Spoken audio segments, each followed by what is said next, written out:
국채금리 대예언이라.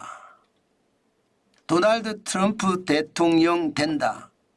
이 말이 여러분 무슨 말일까요? 일단 이거를 먼저 보시죠. 미국 10년물 국채금리입니다. 7월 1일 기준으로 4.474%까지 올라갔습니다. 와, 굉장히 많이 올라갔죠. 이게 뭐 요즘 특별한 이벤트가 없었잖아요. 그런데 4.474%까지 올라가니까 야, 시장에서는 분위기가 싸합니다. 도널드 트럼프 전 대통령이 이번 대선에서 대통령이 된다에 많은 사람들이 배팅을 하고 있다는 뜻입니다. 이게 무슨 말이냐? 트럼프 대통령이 재선을 하잖아요. 그러면 대규모 관세를 추진할 예정이에요. 뭐 중국산에도 관세, 아마 대한민국산에도 관세를 하겠죠. 유럽산에도 관세를 붙이고, 이렇게 되면 미국 입장에서는 관세가 붙은 제품이 미국의 시장에 들어와서 팔리는 거잖아요. 그러면 여러분, 관세가 붙은 제품이 미국 시장에 들어온다고 생각을 해보세요. 그러면 가격이 어떻게 되나요? 더 비싸지겠죠. 인플레이션 위험이 있습니다. 인플레이션 위험이 있습니다. 인플레이션 위험이 그것도 큰 것이 아니라 굉장히 클 수도 있습니다. 게다가 여러분, 도널드 트럼프 대통령도 감세에 대한 생각을 가지고 있거든요. 그렇게 되면 재정 적자도 안 그래도 대규모가 나고 있는데 더 대규모가 날 수 있습니다. 그럼 돈을 푼다는 이야기니까 시장에 통화량이 계속 늘어난다는 얘기. 통화량을 줄이는 것은 금리를 올리는 거잖아요. 그죠? 금리를 올리는 거잖아요. 그만큼 말입니다. 통화량은 실물 경제의 폭등을 가지고 오니까, 거품이 많이 쌓이니까. 그러니까 여기에 대해서 말입니다. 도널드 트럼프 대통령 관세를 많이 올릴 거고, 여기에다가 대규모 감세를 감행을 하면서 재정 적자가 더 늘어날 거고, 이것이 10년물 국채금리에 그대로 반영이 돼서 4.47%까지 올라갔다는 뜻입니다. 참 시장이라는 게 예민하죠. 그만큼 말입니다. 제가 보는 것은요, 시장은 정치보다 더 예민한 것 같아요. 정치는 말로 먹고 살지만 시장은 돈으로 먹고 살거든요. 돈은요, 굉장히 소중한 겁니다. 말은 그냥 내지를 수 있지만 돈은 절대로 그냥 내지르지 않습니다. 그만큼 돈이 중요하다는 뜻이에요. 시장이 이렇게 되니까 금리를 올린다는, 트럼프 대통령이 되면 금리가 올라갈 수 있다는 그런 위험이 있다는 뜻으로 해석이 되는 거죠. 지금까지는 금리 내린다의 방점이 있었는데 올라간다의 방점이 있으니까 시장에서는 트럼프 대통령의 당선에 베팅을 많이 하고 있다. 이렇게 보시면 틀린 이야기가 아니라는 뜻입니다.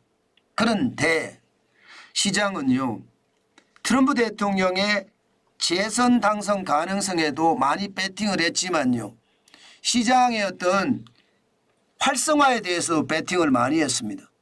지금 ISM입니다. 제조 구매 관리자 지수가 보면 지금 6월에 48.5까지 떨어졌거든요. 미국의 경제가 별로 좋지 않다는 뜻이에요. 지난 3월에 50.3을 기록을 했는데 이게 기준선이 50이에요. 50보다 높으면 경기가 확장된다. 50보다 낮으면 경기가 축소된답니다. 그럼 경기가 확장되는 국면을 지난 3월에 보였다가 4월, 5월, 6월 내리 안 좋아지는 겁니다. 내리 안 좋아지는. 이것은 금리를 인하한다는 이야기죠. 금리를 인하한다는 이야기입니다. 왜? 경기가 안 좋아지니까 이게 더 금리를 인하해서 경기를 활성화시켜야 된다. 그런데 시장에는 이게 많이 먹혔어요. 트럼프 대통령의 어떤 재선의 가능성에 방점을 둔 것도 있지만요, 시장은 제롬 파월 연방준비제도 의장, 쉽게 말하면 미국의 중앙은행이 가장 중요하게 생각하는 지표, 제조 구매관리자 지수인데 ISM, 미국 공급망 관리 협회에서 발표하는 지표거든요. 이것을 굉장히 선호합니다. 그래서 여기에 방점을 뒀으니 시장은 여기에 따라서 움직였다, 이렇게 생각을 하면 틀린 말이 아닙니다. 그러면 올라갔겠죠. 시장은 올라갑니다. 그렇지만 S&P 글로벌에서 보는 것도 조금은 다릅니다. S&P 글로벌에서는 6월에 51.6이 오히려 올라가고 있습니다. 4월에 49.9, 5월에는 50.9, 6월에는 51.6이에요. 그러나 이 지표는 미국의 중앙은행인 연방준비제도가 그렇게 중히 여기지는 지표는 아닙니다. 참고만 하는 지표입니다. 그렇기 때문에 여기에 시장의 어떤 타격을 받는다든가 시장의 영향을 받지는 않습니다. 중요한 것은 미국 공급관리협회에서 발표하는 제조 구매관리자 지수에 방점이 있다는 거. 그러니까 시장은요 거기에 맞춰서 움직입니다. 트럼프 대통령의 어떤 재선에 대한 이야기보다도 지금은 구매관리자 지수가 나빠진 것. 그러니까 나스닥 종합지수 기술주 중심의 나스닥 종합지수가 0.83% 올랐습니다. 146이 올라서요. 장중에는요 또 사상 최고치도 기록을 했었습니다. 17,879.30으로 마감을 했습니다. 기술주 중심의 나스닥이거든요. S&P도 0.27% 대형주 중심입니다. 14.61이 올라서 5,475.09로 마감을 했고요. 다우산업지수 블루칩 중심입니다. 0.13% 50.66이 올라서 39,169.52로 마감했습니다. 전체적으로는 시장이 약간 올랐다고 보여지는 거죠. 뭐 다우산업지수도 그렇고요. S&P 지수도 그렇고요. 여기에 나스닥 종합지수도 그렇고요.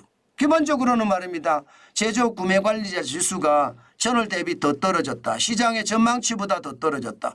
48.5라는 것을 기록을 했으니까 시장에서는 그 영향력이 굉장히 했다. 실질적으로 트럼프 대통령의 어떤 재선에 대한 가능성이 높아진 것. 이게 금리로 반영이 됐는데 이거보다가 제조 구매관리자 지수의 영향을 더 많이 받았다. 이렇게 이야기할 수 있을 것 같습니다.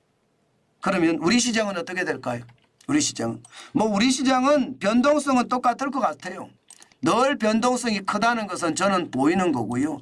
그 변동성 안에서 또 많이 움직일 거다. 저는 그런 생각하거든요. 아무래도 반도체가 오르면 다른 주가도 오르잖아요. 엔비디아가 올랐으니까 반도체들도 많이 오르지 않을까 그런 생각도 저는 해봅니다. 게다가 애플도 지금 사상 최고치를 경신을 했거든요.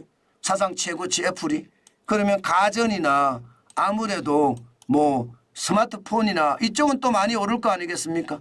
게다가 테슬라도 오늘은요 200달러를 넘겼습니다.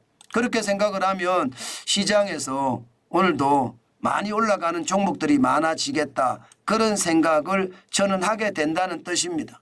엔비디아 주가를 보면 124.3이었거든요. 약간 올랐습니다. 약간. 그럼 반도체에도 영향을 약간 미칠 거다. 이렇게 저는 보이고요. 엔비디아 약간 올랐으니까. 애플은 사상 최고치 지난 6월 17일에 216.67을 기록하면서 사상 최고치였는데 이번에 216.75를 기록하면 사상 최고치 경신했습니다. 그러니까 이게 애플은 아무래도 LG 이노텍 같은 데가 많이 올라갈 겁니다. 애플의 카메라 모듈을 납품하는 회사니까 많이 올라가겠죠. 여기에다가 테슬라 결국 200달러를 넘어섰습니다. 209.86달러. 제가 지난 4월 22일에 142.05달러가 기록을 할 때 2023년 1월 3일에 108.10달러까지만 기록하면 제가 사겠다 그랬거든요. 그런데 절대로 못 사겠습니다. 이제는 2배가 됐으니까. 그렇지만 시장은요 계속 쳐다보다 보면 또 다른 일이 벌어질 수도 있습니다. 저는 여러분들에게 늘 말씀을 드려요.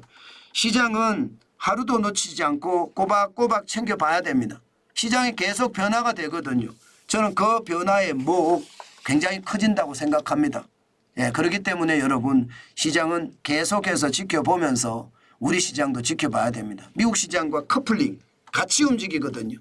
지금 그러면 우리 시장도 오늘은 좀 올라가지 않겠느냐 뭐 그런 예상도 해봅니다.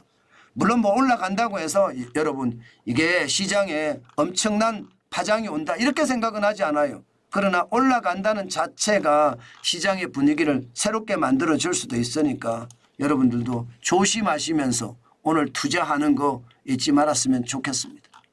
예.